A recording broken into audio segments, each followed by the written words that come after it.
ଯେତେବେଳେ ଅପରେସନ ସିନ୍ଦୁର ଯେତେବେଳେ ବାଉନ୍ସ ବ୍ୟାକ୍ କଲା ଏ ଘଟଣା, ମୋଦି ନାଁ ଦେଲେ ऑपरेशन सिंदूर, मेरा रग रग में सिंदूर।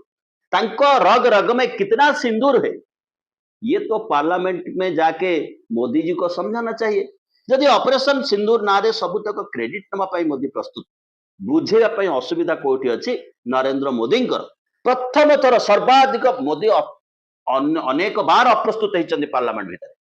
गोटे कथा आ गोटे शैलीर उत्तर उत्तर अत्यंत ड्रामाटिकल शैली सज्जा, किंतु प्रश्न पाई उत्तर नाही। नेहरू कौन करथिले, इंदिरा गांधी कौन करथिले, अतीतरे कौन भूल भटका हिथिला, अतीतर भूल भटका सुधारिया पाई भारत वर्षर जनगण मन आपन को दायित्व देइचंती। ए जो अभाव देखा देइची, ट्रम्प प्रवेश करूचंती, भारत वर्षर सामरिक स्थिति कौन, भारत वर्षर आर्थिक स्थिति कौन, गोटे कथा लक्ष्य करने पड़ो, जो कथा कहार हाथ में ना, जो कथा को मीडिया नियंत्रण कर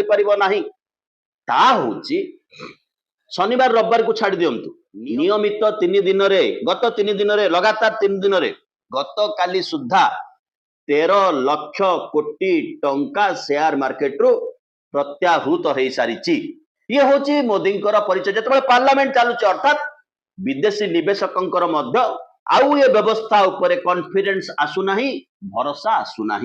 जो घर को मोदी बनई थिले से घरे प्रवेश करी से व्यवस्था को उत्तर देवा पाई सत्साहस नाही।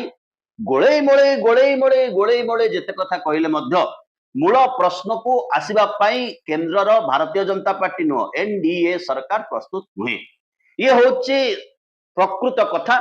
या उपरे निर्भर करुची अनेक राजनीति, दलीय राजनीति, ओडिशार राजनीति, केंद्र राजनीति।